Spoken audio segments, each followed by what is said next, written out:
BetOnline is the world's most trusted betting platform, your number one source for online betting. Whether you're a seasoned fan or a first-time bettor, BetOnline is your ultimate game day companion. Largest selection of odds on everything from NBA, college basketball, NHL, that's heating up, UFC. BetOnline continues to be your number one sports betting source. From every three-pointer to hat trick, BetOnline has you covered. Odds, stats, and a whole lot more. Every game, every play, every win. Bet online, the game starts here. Welcome to another edition of Bleav in Giants. Bob Papa, two-time Super Bowl champion, Carl Banks. A lot of things going on, not only in the National Football League, but in the world of sports. We're going to get into that. We're going to talk about this Stafford situation. We're going to have a special guest, Michael Ginnitti, who is the co-founder and editor of Spotrac, is going to join us. That's the website you go to when you try to figure out salary cap ramification. It is by far the best site. I think a lot of people use it, and it's really detailed. So we'll talk with Michael a little bit about that, the Giants cap situation, the Stafford potential deal. What are the ramifications for that? But we're also going to talk a little bit during the course of this show about Rick Pitino and St. John's. Carl, you are all fired up. I'm all fired up, man. Now, I got to say, as everyone knows, I am a Michigan State Spartan. My dream scenario would be Michigan State St. John's, and I just sit back in a no-lose situation. But right now, the Johnnies are cooking, baby. They're doing their thing. Yeah, and you got the gear going. We'll talk more about that as we move on in the show. And hey, look, scouting combine, neither of us are at the scouting combine. That's not our wheelhouse. But, the salary cap has gone up in the National Football League. These Matthew Stafford rumors continue to circulate. I'm kind of guessing that it's probably all about money. He just wants a new deal, and my guess is he'd prefer to stay with the Rams. Yeah. But it certainly sounds like the Rams are lukewarm as far as maybe wanting to meet him where he wants to go with his contract. Because let's face it, Carl, if his number doesn't begin with a 5 and probably another 5, he's underpaid. Yeah, you're absolutely right. Listen, the way he played the last few years, but to get into the type of game that they had against the Super Bowl champion Philadelphia Eagles, and they're one missed block away from beating them. Exactly. So there's no way you can justify him not being paid a salary with a 5 at the beginning of it. Trevor Lawrence is getting $55 million. Matthew Stafford at 37 deserves $55 million. I mean, that's the end of it. So, Carl, you and I were talking about this, and we want to try to educate our audience a little bit on the salary cap situation. And since neither one of us was ever a GM or a cap guy, we figured let's bring in a cap guy. So let's welcome in our guest to the program. He is the co-founder of Spotrac, Michael Ginnitti, who's also the editor of Spotrac, and he joins us here on Bleav in Giants. And we're joined by Michael Ginnitti, the co-founder and editor of Spotrac. All right, so we're going to talk about salary cap and it going up and everything else, but I go to your website for NFL, but you have every team, every sport. How did you even start this thing? Yeah, it's been about 20 years. It was originally genesis from Alex Rodriguez and big gaudy baseball contracts, which is kind of how I got going with all of this money stuff in sports. And I think a lot of us did, right? That was when we all started to look around and said, what's going on here when A-Rod started making $500 million in baseball. So it was a running blog of baseball salaries to start. And then when 2010 got here and the NFL had a lockout and the CBA and the hard cap came into existence, it was just a realization that I think a lot of people like me were going to be really interested in understanding how this was going to work from a long-term space. So I dove into CBAs. I started doing it with a lot of sports, big or small, up and down, women's, men's. We're obviously jumping into the college world now as that starts to figure itself out with name, image, and likeness and collectives. And it seems like every time we turn a corner, there's another situation for us to dive into. So obviously the NFL and the NBA, baseball to some degree, are the big ones for us to target every year. But we're loving F1 salaries and wherever we have to get into with a daily basis. It's a true 9 to 5 world right now. Mike, thank you for joining us. So I'm going to jump right in because there's a kind of a just restless fan base here in New York, right? Yeah. And they don't, and justifiably, they're not happy with the way the team is being built, all of these different things. But then they always come back to how does Howie Rose be able to get the type of team he gets and play with the salary cap the way they does, and the Giants just can't figure that out. Can you give us a little insight of the Howie Rose magic in Philadelphia of what they've been doing over the past 5 years or so? Yeah, it's been longer than that. And I think that's the point. He just has the understanding and the security that he can make mistakes. You know what I mean? So he's been given carte blanche to be as aggressive as he needs to be every year, whether it's the quarterback contract or the kicker contract. He has the ability to manipulate and to maneuver and to push things down the road. And it's a really great philosophy when you've got a quarterback that can play. And it's a really great philosophy when you can win ball games and win divisions.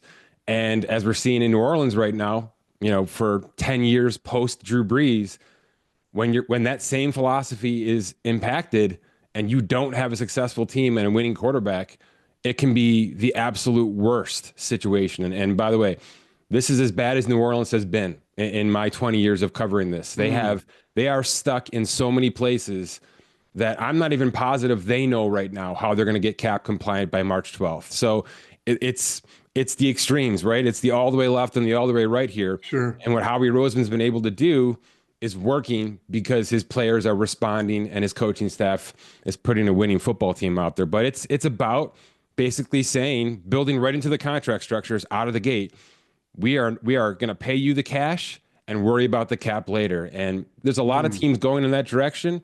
I think to some degree, the last iteration of the Giants had that mindset to some degree that we can push and push and push. And they were fairly successful on the field as well. So it's dangerous, it's risky, but at the same time, guys, we're 24 hours here, removed from a 9% increase in the salary cap. The league is helping teams go this route more and more. So I think it will become more of a trend. Michael, with regards to Philadelphia, as opposed to, say, New Orleans or some of these other teams, it does get down to the draft, too, because he is hit on players in the second round, third round, fourth round, fifth round, so that if you make a mistake, because, you know, their big offseason signing outside of Saquon was Bryce Huff, who really didn't do anything, right? And he gets hurt, but voila, here comes Nakobe Dean. And then here comes all these other dudes. So it does go back to the draft enables you to make mistakes is, I guess, the question that I have. That's right, because those mistakes cost way less, right? Yeah. It's way less of an impact. Those are the ones you can actually go out and take some flyers on if you're in a Philadelphia Eagles situation because of what you're doing with your veteran contracts. You're allowing yourself a container, a pool to make some mistakes in, right? And for every Bryce Huff that's come through his door, a Zach Bond has been right behind him at $3 million, a first-team All-Pro. So you're right. But again, there's not many front offices that right now that are being given the leverage and the opportunity to sign both of those players in the same offseason, right? It's usually give us one name, we'll make it work, we'll squeeze it in, and we'll go from there. And I just think they're thinking 2 to 3 players versus one big swing every offseason. So it's about being allowed to make mistakes.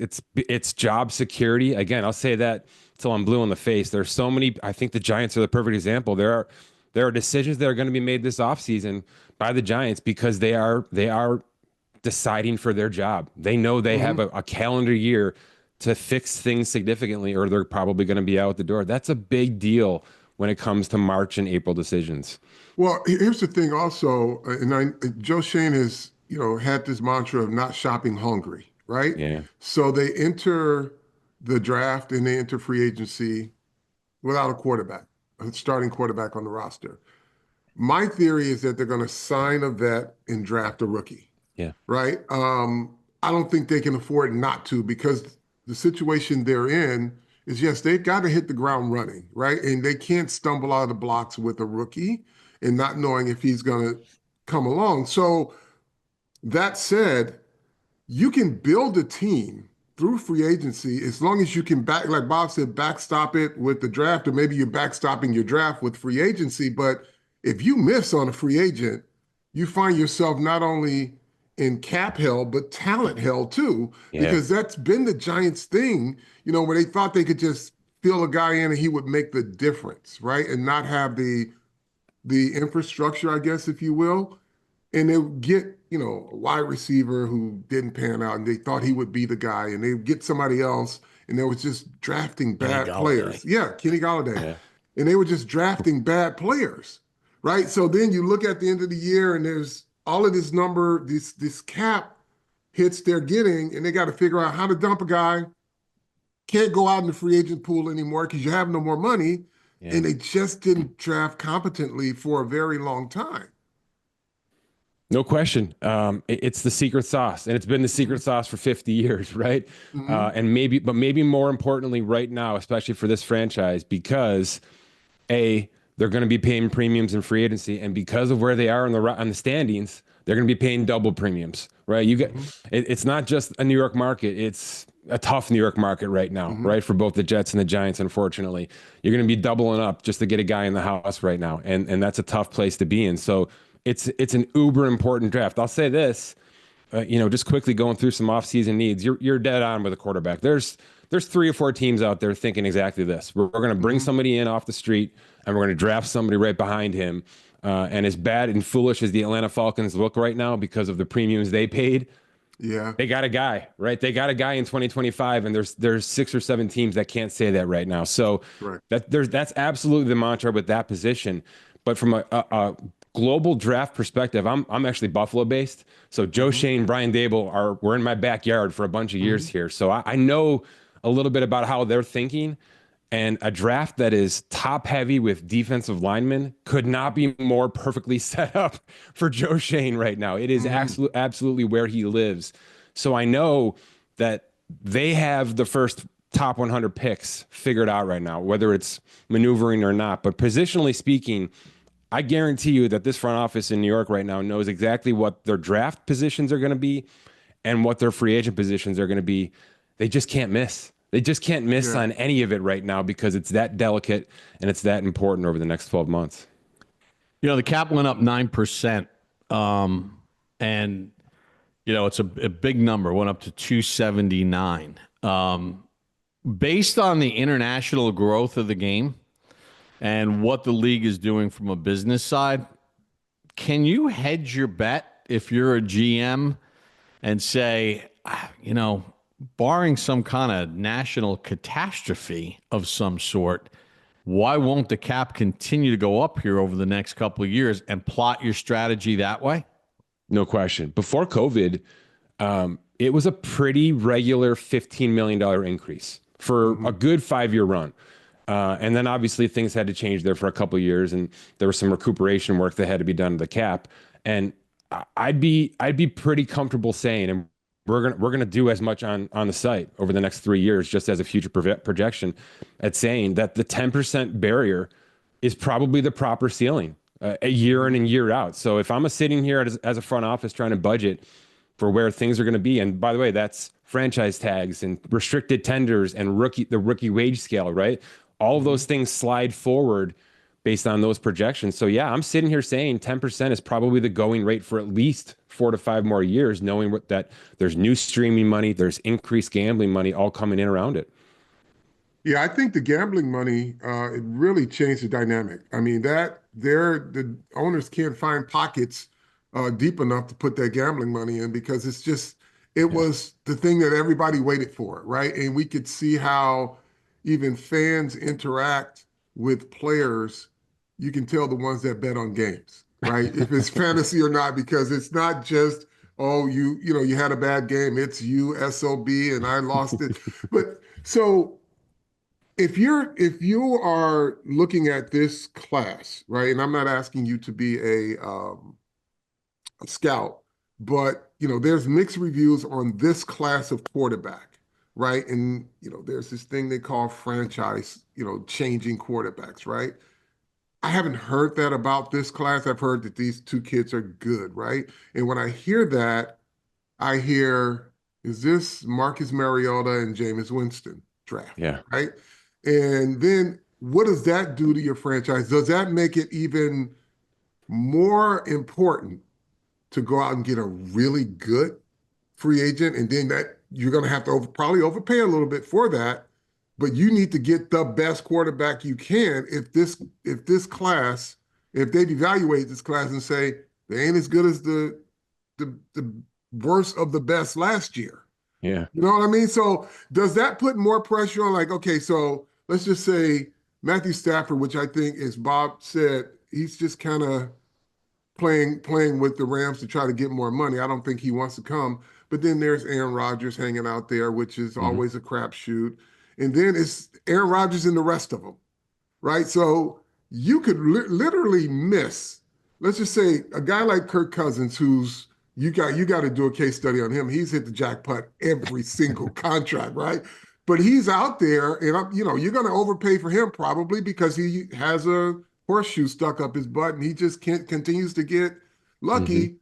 But then you don't even know if he can play as good anymore, right? So there's Cousins, there's Rodgers, and then the rest. But whoever that is, if you don't value this draft, you really got to put your best foot forward, right? Because of where this front office is sitting right now. Yeah. Squarely on the hot seat, knowing what 2026 could look like. Yeah, that's why, they're saying the quiet part out loud here, which is Matthew Stafford is the best available, and I'm air quoting, available quarterback right now. So we're going to put our hat in the ring. I mean, we're in on that right there because of what we're saying here. You're right. They all have flaws. I'll update one thing that you're talking about here. Cousins is actually not going to be the most expensive quarterback this offseason because the Falcons will be paying him. Okay, it's a Russell Wilson situation. It's largely expected that they have to release him. I don't think there's an actual trade partner for that contract. So when he walks out that door on March 12th, he'll be a $1.2 million quarterback, which is, yep, he's got an injury history. Yes, he's never gotten to the promised land, but at that price, right, he looks pretty darn good. So he's absolutely one of those players that you may be free agent signing along with a draft pick. I'd put Justin Fields largely in this conversation because I think financially he's going to be in this window we're talking about here. There's some belief. I'm not of the mindset because I don't think he passed any Sean McVay test, but there's some belief that Jimmy Garoppolo can be turned around as a bridge stopgap 1 year type player because of the competency he showed under Kyle Shanahan's offense, and he'll be relatively cheap, 1 for $4 million. The Giants and a few other teams this offseason, as long as Stafford is out of the picture, are looking for this year's Sam Darnold. They're looking for the 1 year, $5 million incentive-based contract that can get them back into relevancy, save jobs, allow them to draft heavily in the trenches on both sides of the ball, do everything they're supposed to be doing, but also not fall into purgatory, right? Not fall back into a lottery pick at the end of the day. So it's tough because everybody here has a red flag, has a what if, has an injury history, has something wrong with them. I've kind of buried the lead here. I actually think Russell Wilson might be the best play for the Giants organization in 2025 because of the experience, because of the competency. I think he'll remain relatively cheap. He didn't do enough to, blow a free agent door off the hinges here last year. And I think the pieces elsewhere are going to fall into place and kind of leave him out. I had him earmarked for the Raiders. Guys, I think the Raiders are going to get Matthew Stafford here. I think there's a price that the Rams won't match over the course of the next 24 or 48 hours here. That's going to make that a real story. And if Pete Carroll doesn't want Russell Wilson back, that's a name for the Giants for 1 year. So as of this recording, because I'm reading the news, as of this recording, I think Diana Rossini reporting that Matthew Stafford is going to meet with the Rams at their facility today. And supposedly his agent has already had some contract parameters set with, I think it's with the Giants and the Raiders, at least a framework on a deal. Considering that Trevor Lawrence is making $55 million and some others, Does Stafford's number have to begin with a 5-5, or do you think he can be had for something with a 5 or a 49 or something like that just gets him up from where he is right now?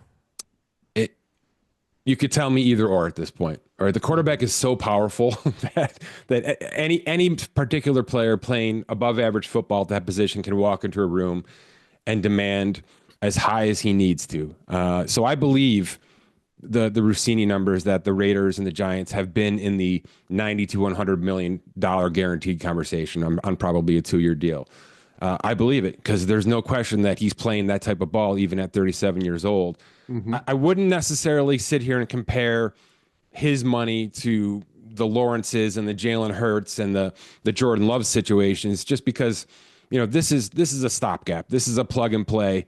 And in his case, he's already given a massive discount to the Los Angeles Rams. He's made basically $36 million a year for the last 4 seasons on that roster. And, that's 1 Super Bowl and 2 or 3 really nice playoff runs here for a team that has been in transition themselves. So he's given them a discount. There's no question that part of the conversation today at the facility is part of this has to be back pay, right? Because I did you guys a favor 3 years ago to help Aaron Donald and these players squeeze back in this roster. So that exists. And now there's a real number that the Raiders and Giants have offered to go off of. If he returns to the Rams, great, but it's going to take him $35 to $40 million more dollars to get there, no question. So let me just follow up real quickly, Carl. So this reported deal or parameters, 2 years, let's just say 2 years, $100 million. Based on the Giants cap situation, the money they have under the cap, plus now this new money that's been added to it, how do they fit that in so that then they don't just go buy a quarterback and then it's like, all right, we're pretty much tapped out? They're actually in pretty great shape. I've got them close to $50 million heading towards March here. There's some salaries you can easily convert here, right? In terms of Dexter Lawrence, Brian Burns, maybe even Andrew Thomas, names you feel comfortable with pushing the cap down a little bit for 2 to 3 seasons. You could pretty easily open up $75 million of cap space as a whole heading towards March 12th. And what that allows you to do, and by the way, good news for Matthew Stafford as well, is front load the heck out of this contract, right? You put this thing all in the next 2 years. You don't try to go the Eagles philosophy and add void years and spread this out because you know where this is going to be, right? This is going to align with some sort of draft pick you're making. Sure. And if you think about that, right, what happens when this draft pick has to start playing football in 3 years and then it's Jordan Love? I've got to pay him 18 months later, right? So you want to prepare yourself for the notion that you're going to be paying now and then probably paying quickly in 3 years if you've hit right on that draft pick to go along with this free agent move. So I think they're in very, very good cap situation for whatever the quarterback move is going to be this offseason, even if it is 2 for $100 for Matthew Stafford. Okay, so let me be the fan that often jumps on our timeline and says, well, that's paying too much for a guy that age and we don't have enough money left, right? So take the age part of it out. Educate the fan base on when you say you want to front load this. So if you can get to $75 million, right, but you got 3 or 4 holes to fill, one being an offensive lineman who's not going to come cheap because they're a premium, right? How does that work? I'm going to give Matthew Stafford 50 of the 75 million. How does that work? Yeah, maybe even more, right? Because you're trying to draw so him now in. You're stuck with $20 million left in to get free agents, right? Yeah. Well, part of that's going to be a bonus, right? So you're going to spread a little bit. You're going to spread a little bit of this out and help yourself out a little bit there, but you don't have to, right? Because if you think about it this way, and this is a mistake a lot of fans make with the cap, is they look at the space and they look at what players are worth on an average basis, and they think that those numbers have to meet up, and they don't. Generally speaking, the first year of a brand new contract is extremely cap friendly because of the bonus structures that you're allowing yourself. So it's year 2 where they get you generally, right? So, So if you're aggressively adding contracts this year specifically, that's not going to damage your overall cap space too much, okay? But if you have the cap space, it's intelligent to pull some of that cap and keep it in 2025, right? So burn through it a little bit here to make 2026 and life after a little bit better. So in Stafford's situation, maybe it's about paying him cash and taking that cap on all in one fell swoop over the next 2 seasons, and still being able to slot in some nice free agent contracts to go with that. So you wouldn't advocate putting a third year in as avoidable, just in the sense of, if we Bleav, as the earlier conversation was, that it's probably going to go up in this 9 to 10% for the next 4 years, because then you're going to have the new TV contracts opening up, that it might be worth putting avoidable a year in just in case? No question. Look, those things exist for a reason, and 95% of the teams in the league are using them properly. This is the perfect time to start utilizing them. And by the way, having read now so many of these contracts kind of word for word, there's a lot of instances where we're not going to start with them on the books, but we're going to give ourselves the ability to add them whenever we need to. So flexibility as you need it, but I don't think I'd bake it into the cake up front. You know what I mean? I think I would front load this as much as possible to sort of align with what we're talking about here, which is, let's be aggressive today, but if things go right, we want to be able to dial back and continue to upgrade the roster next year and not be slammed with additional cap hits. So my next question then, Mike, is why would the Rams, a playoff team, a missed block away from beating the Philadelphia Eagles, want to handicap themselves? Like, so they'll be back in the quarterback market if they allow Stafford to walk, right? I'm guessing they have a plan. Yeah, well, I'm sure. They and Les Snead have a plan, because they took a Super Bowl champion and rebuilt the team without almost missing a beat. But anyway, go ahead, Michael, answer. I'd love to know the plan, because hearing the rumors that they're gonna slot in Aaron Rodgers for a year just doesn't sound like the plan, right? These guys seem way smarter and more privy to what has to happen to do something like that. Maybe the plan is to make Sam Darnold some version of what Jared Goff was for 4 years in that organization, and maybe that's deemed good enough. I don't Bleav that they've drafted their incumbent quarterback. I don't Bleav that they're in position to draft the next one this year. So your guess is as good as mine. I think, and I Bleav you guys opened with this sentiment as well, I think everybody in that room still believes that Matthew Stafford will be the quarterback in 2025, despite the rumors, the numbers we're hearing. I'm just not sure anymore. I have a feeling the Raiders are going to blow the doors off some sort of trade offer here that's going to really make them think twice. So yeah, they have a plan. There's no question. Is that plan better than Matthew Stafford in 2025? We're going to have to wait and see. Yeah. So my last question is, you brought up a point. You said that some general managers operate relatively fearless because they have the job security, right? Right. What would be your advice to a 37-year-old Jacksonville Jaguars general manager? Work like your job is on the line, be aggressive, because I think all general managers should be operating on a year-to-year basis like their job is on the line, not the luxury of, well, we're going to rebuild. They can say rebuild, but in your head, there has to be a sense of urgency in today's NFL, I would think. So what would you say to that 37-year-old GM? Yeah, boy, to be a fly on the wall for those interviews, right? Because it's just one of those situations. Number one, you're entering the game so late, right? So many teams have already made decisions. You're meeting your staff versus hiring your staff. That's a weird one. And now you're looking around the room and saying, man, we've got 5 or 6 notable expiring contracts. We've got half a defense, and we got a quarterback that's still a maybe, even though he's got $140 million guaranteed over the next 4 years. So it's a tough room to be in.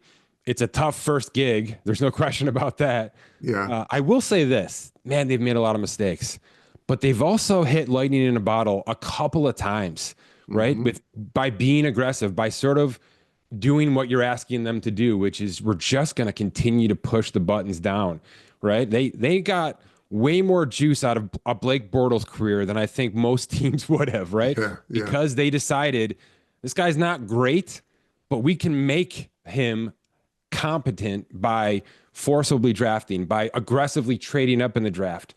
Those are the kind of moves he's going to have to make. He's going to have to operate as if he's got a team, because quite frankly, he's in a division that's probably good enough to compete in right now, even with the 75% roster that he has here. So he's going to have to move up in the draft for guys. right? For actual players. He's going to have to be second tier aggressive in free agency. Sure. And probably step one, and I think we'll see that over the course of the next week, is he's going to have to purge some things.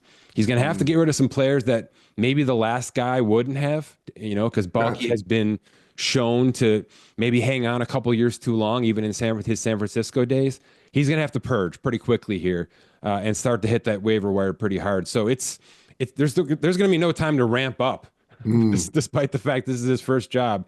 You got to hit the ground running, and he's got an owner that will let him be aggressive. So it's going to be a lot of fun for him. So, Michael, where'd you grow up? Buffalo based. Buffalo? Buffalo based. So it's Bills fan all the way. I mean, yeah, and As a kid. That's been tough. So it's a nice situation to be in finally here, actually enjoying talking football. So, but you started this with baseball. Yankee fan? I am all Mets. I've been Mets since I was 4 years old. What happened to you? What happened to me? You kidding me? They just signed the biggest contract in sports history. The worlds are colliding for me finally here with my Mets team. It's funny because when I first got out of college, my first job was at WIBX in Utica. Okay. And that was a big Yankee fan base, Yankee Giant fan base. But I know the Mets do have a presence in upstate New York. Yeah. So there you go. Well, Michael, we appreciate it. How many years has Spotrac been around? Going on 19 here, so almost 20. Wow. Unbelievable resource. Yes, I don't know how you do incredible. it. It's phenomenal, but it makes us at least seem like we have some understanding of what's happening when we go to your site and pick up the numbers. I appreciate it, guys. This was a lot of fun. Thank you. Yeah. We're all smarter because of you. Thanks, guys. Michael Ginnitti, he is the co-founder and editor of Spotrac, joining us here on Bleav in Giants. I think it was pretty interesting, what Michael was talking about, that just because your cap number is X, what you spend doesn't necessarily have to add up. There's a lot of juggling of numbers, and usually when you sign a player, year one of that deal is relatively cheap. It's on the back end, which is why players eventually get cut. But it sounds to me that the Giants are in pretty good cap shape. That's one thing that this regime has done since they've come in, because it was not in good cap shape. I mean, they didn't have two nickels to rub together in that 22 season. But I think I think Giant fans should be encouraged by what they're hearing as far as what this team is able to do. Now they have to go pull it off. Yeah, and so the sentiment I hear, and I think again, I think it's totally justified in the way some of these fans think. They don't know if the Giants can make the right moves, right? But then they also look at these cap numbers and they say, well, we need more players. And if we pay a 37-year-old quarterback $100 million, what does it do to our cap? Well, he just told us that a lot of this stuff can be signing bonus. You can make sure that you have enough money to spend on other premium players. And that's why we see so often in the league where salary gets converted to bonus so that they can make room for these types of things. So, the Giant fan is, I don't know if they want this regime to fail. And you hear, well, we need to start from scratch, or of course there's a percentage. There's always a percentage of them. Yeah. I'm giving them the benefit of the doubt because they've been traumatized, right? But at the end of the day, you want your team to be successful. It's a year-to-year league, folks, and what you want this year is success that you can build on for the following years. If you want this regime gone, buckle up, get your psychiatrist on speed dial, because you're going to be losing your mind all over again. And if you didn't feel good about last season and you're rooting for, and I'm not saying this is a case, but I'm just hypothetically, if you're rooting for this regime to fail, then you're going to be more miserable than they are, because this year was insufferable for you as a fan. You want this team to have success. And I would think that you want these guys to prove that they are worth keeping their jobs. And this is their opportunity to prove it and to win you back over. So I'm always in most of these type of contrarian tweets with I'm rooting for success because I am. Yeah, I hope Joe Schoen and company pull a rabbit out of the hat and a rabbit out of the hat in the draft and draft players and whatever they do in free agency. I hope they get lucky as hell and it works out. Yeah. I'd like to call winning football games again. Yeah. I'd like to say from high atop MetLife Stadium in East Rutherford, New Jersey, New York Giants football is on the air, and be excited that they got a chance to win the games that they play. And I hope that these guys wind up pulling a rabbit out of the hat and things turn around and we're around winning football again. Yeah, I don't care how we get there. Yeah, I want to have the discussions and the dialogue online where you're a winning team and you're complaining about something that needs to get better or somebody, but you're winning. Not if it's been a mess, and nobody's been happy about this. So I'm rooting for this team to have success. I do believe that Brian Daboll's a good coach. I believe that Joe Schoen is a smart executive, but we're going to have to see how that works out. They have an opportunity to coach and to manage like their jobs are on the line because they are. And I think every general manager should operate that way in a league that is not week to week, but year to year. Now, Michael mentioned that the Giants can easily go to Dexter Lawrence and Brian Burns as examples and go to those guys and do a restructure to create open up more salary cap space for. And I would completely agree with that because those guys are top end players, right? Brian Burns is in the middle of his career. Dexter Lawrence is now a perennial Pro Bowl player. The one thing I would disagree with Michael on, I'm not sure if I don't have to, I'm not sure that I would touch Andrew Thomas's contract right now. And here's the reason why I say that. Obviously, he is one of the better tackles in the National Football League, right? The thing that scares me, because he's got a $16 million base this year and a prorated signing bonus of $3 million.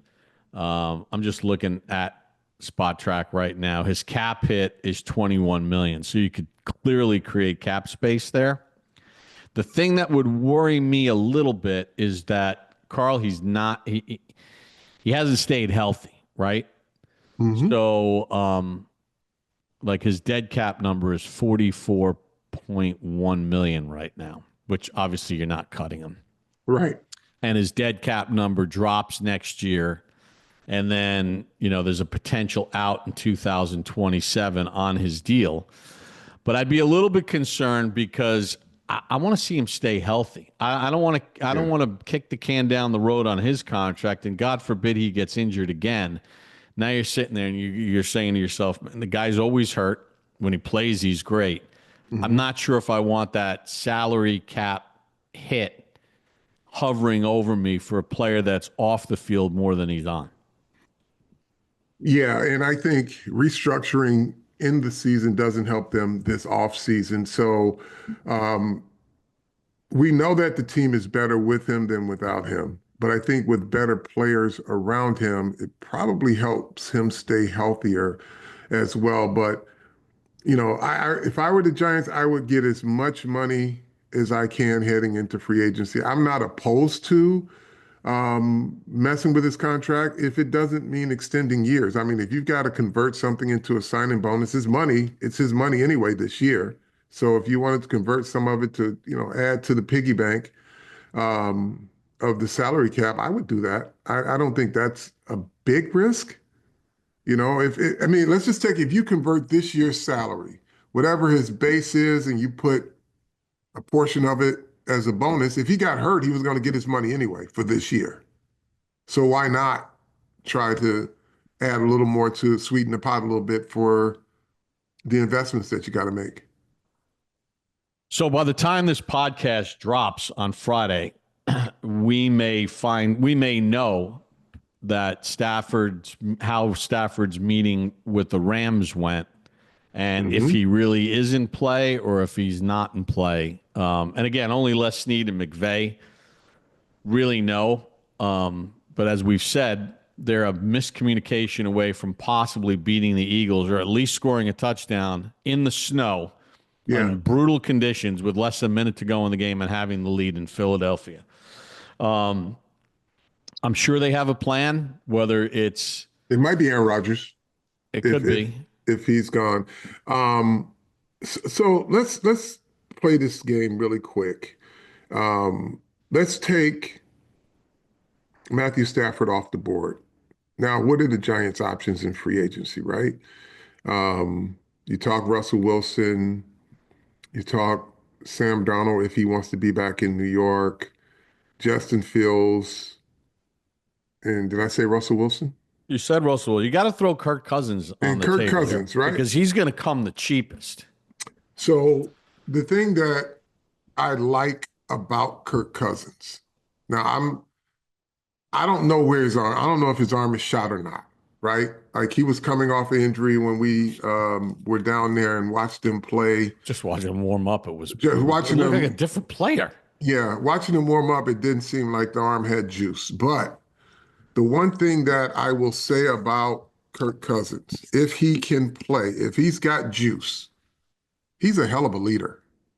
Like his teammates always rally around him. He's a tough guy. Makes good decisions with the football. I don't know if his decision making was was affected by the injuries, the lower extremity injuries. Carl, just talking with Matt Sims doing my Sirius show, his throwing motion was different. Like he didn't have that base, right? I'm intrigued because I think now 2 years removed, not a year removed, but 2 years removed, and spending an offseason training to play quarterback as opposed to training to rehab from an Achilles injury. Yeah. I think he might still have a little game left. So I would say take a flyer on him if you were in a better position. I need to know for sure, because if he's there and Russell Wilson's there, and Justin Fields is there, Kirk Cousins is my guy. If he's got the juice. If his footwork and his base is good and you can see the arm do what it does, not only is he friendly in terms of salary, but he's a leader. He shows leadership. And I'm not saying Justin Fields aside because he's too young in terms of the established leadership and he hasn't been in a system long enough to lead. But, Russell Wilson has his leadership style. Kirk Cousins, Aaron Rodgers, this is me, and I want nothing to do with it, right? Could work out. Maybe it couldn't. But you get exactly what you get when you bring him in. He hasn't changed from organization to organization. He has been consistently who he is. Talent and personality. Now, the talent, he can't move as well as he used to, but there's a lot that comes with him. I don't know if overt leadership is one of his strong traits. No, I think, Carl, he can only go, in my opinion, to 3 places. Yeah, he probably didn't want to go here anyway. Go ahead. Where are the 3? Pittsburgh, Las Vegas, or the Rams. 3 places where we know who's running the show. It's their way. Here, I'm going to put my resume down. My resume for what I do as a coach matches your resume, what you do as a player. In Pete Carroll's case, I actually been in one more Super Bowl than you have. Mike Tomlin can say the same thing. Yeah. McVay could say the same thing. I've already been in 2 Super Bowls. You've only been in 1, and that came in 2010. This is the way we do it here. Are you in or are you out? Sure. I think him going to any places where his resume is bigger, I think is a recipe for disaster. Oh, it is. Yeah. And that's why I'm that's why I'm not in on the Giants situation. Right. So you take him off the table, and then you look. I mean, if Stafford is, and I'm with you. I think it's less than 50-50 at this point as we speak. It changed by the time it drops. By the time it drops, it could change. But I would like to have some insight into what the Rams are thinking that this is even an option, because there has to be in their head a best case, worst case scenario, right? What's our worst case scenario if we lose him? They've already workshopped that, I'm sure. Oh, absolutely. You know, because they've known this is coming since in the season. Last season. Off season. Yeah. So, and they know his value because he's a Final Four quarterback. So they had to be saying, well, we're going to have to deal with this one way or the other. Let's see if somebody can set the market for him, and we'll decide whether or not we want to pay it. All right, let's shift gears just quickly here because of the St. John's thing. Yeah, man. Johnnies. I know you're front and center. So the new athletic director at St. John's, Ed Cole. Yep. He was at my alma mater, Fordham. And it's not easy, you know, being a Fordham, knowing what our basketball program looks like. But Ed was great in his time as athletic director. And I was so happy that I hated to see him leave, but I know about his ties with St. John's. He'll be great there. But he's doing great things now. Yeah, he's just. Can I give you a story? Yes. So, you know, there's a lot of us Fordham alum in pretty good media positions, whether it's Michael Kay, Michael Breen. You can go down the list of guys.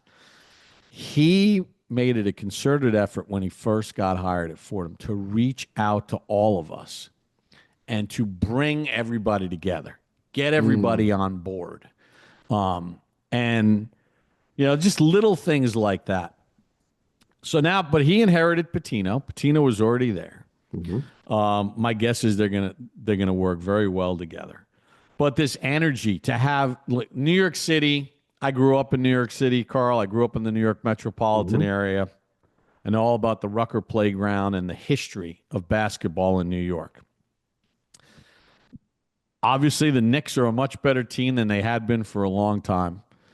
And St. John's is now, you know, packing the Garden or whatever. Is there anything better than when New York City basketball, especially those two teams, and I worked for the Nets for a long time, but it's not the same as the Knicks and St. John's and the way that building shakes.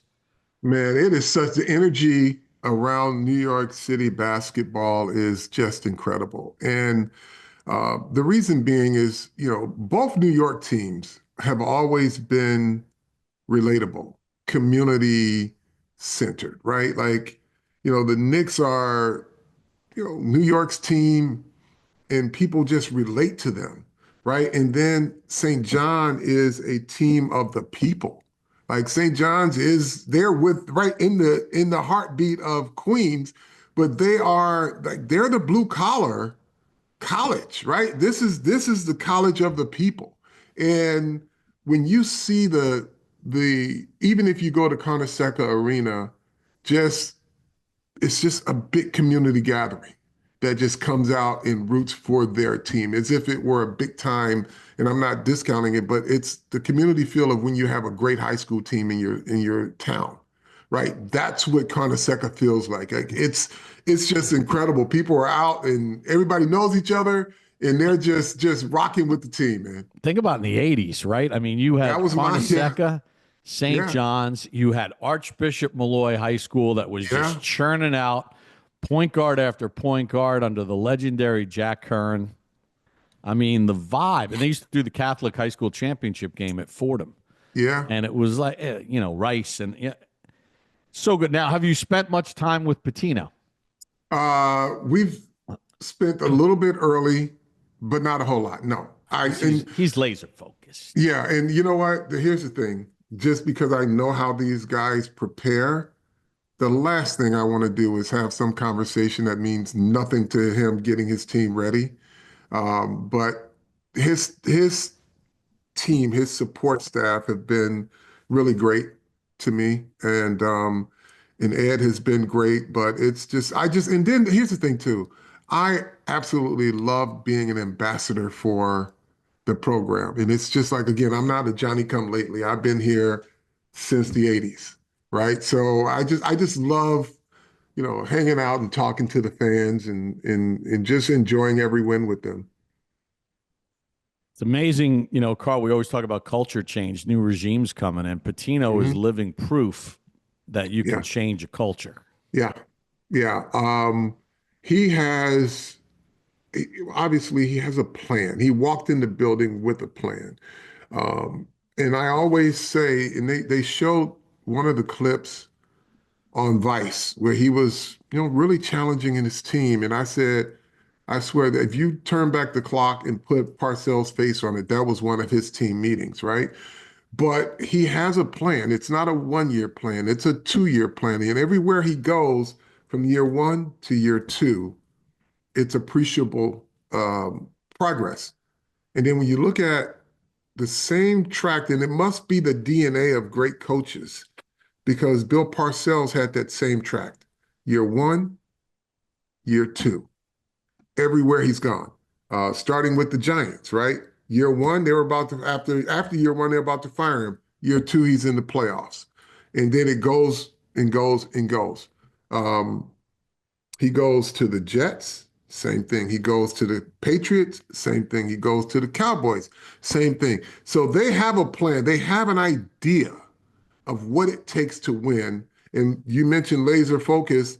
They do not deviate off of that. And they make sure that their players are locked in. And I think the biggest thing that I see with Rick Pitino in today's era, and he keeps saying, I'm still learning how to coach these kids, right? But he was able to break through. He was able to crack the code and to be able to challenge a kid and the kid not wilt, or to be able to challenge a kid and the kid says, screw this, I'm transferring, right? His kids are bought in. And in today's sports, it's a dance to get, you're paying kids and you got to challenge them. You got to challenge their toughness. And a lot of these kids will go, too much for me, I'm going to the next program. Who has the biggest check, right? St. John's don't have the biggest NIL bucket, but they are playing for a coach who, and you listen to every one of these kids in their post-game interviews, they love playing for him. They love playing for each other. That's a testament to a championship caliber coach, not guys that are just looking to get theirs, right? They're representing the name on the front of the jersey, not the back. The fans are cherishing the name on the back of the jersey as well as the name on the front. But those players are playing for the name on the front of the jersey, and I think that's awesome. So where can our viewers and listeners get some of the St. John's gear? Man, listen, it's about to be on. So I got this beast plural of the Big East collection dropping 310 at Macy's, Hell Square, and it lids on 42nd Street. Why you say Macy's? Because the Big East tournament is that week, and we are at the Garden. So we have all 11 Big East schools represented, right, in this collection. St. John's is special, so we got a few extra things, but it's going to be at Macy's Herald Square starting the 10th of March. But here's the cool part about it. The reason I call this collection Beast plural of the Big East is because I'm paying homage to the great coaches and the great players that defined college basketball for a very long time. And now we got a new generation of coaches that are doing the same thing. And the Big East, in my opinion, is a different brand of basketball. And when they're good as a conference, those teams fare well in the larger pool of the NCAA. It was like the NCAA. It was like the NFC East in your day. The Big East was so tough, which is why those '80s teams were going to finals and winning championships and getting to the Final Four, because they were beating the crap out of each other, and nobody wanted a taste of that. And you're going to see, folks, tune in, because in the next few days, you're going to start to see you're going to hear a lot of that and see a lot of that, because part of this campaign, Bob, I've been to Providence, I've been to UConn, interviewing coaches, right? Interviewing players.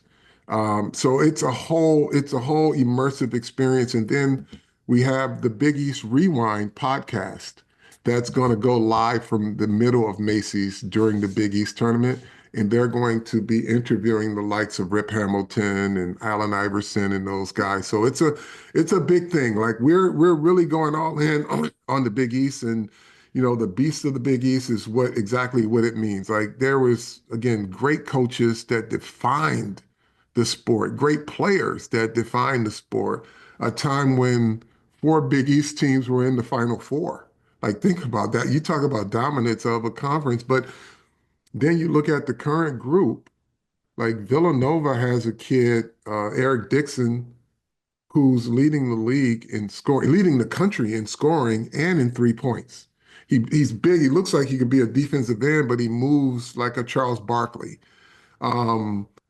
Providence has got great kids. Obviously, we know the UConn team that won national championships back to back, and then St. John's. It's like these are just great time to be in the Big East. Great conference. All right, check it out. Macy's Herald Square kicking off the Big East tournament. Beasts of the East. Beasts of the Big East, plural. Beasts of the Big East. Yeah. So you got a sweatshirt that says Georgetown with a sewn on towel over it, a white towel for John Thompson. Or at least, I have thought of that. At least Velcro where you can take it off. Yeah. You got it on. That was some look. All right, Carl, how do we like to end this? Tell a friend to tell a friend. Bleav in In Giants.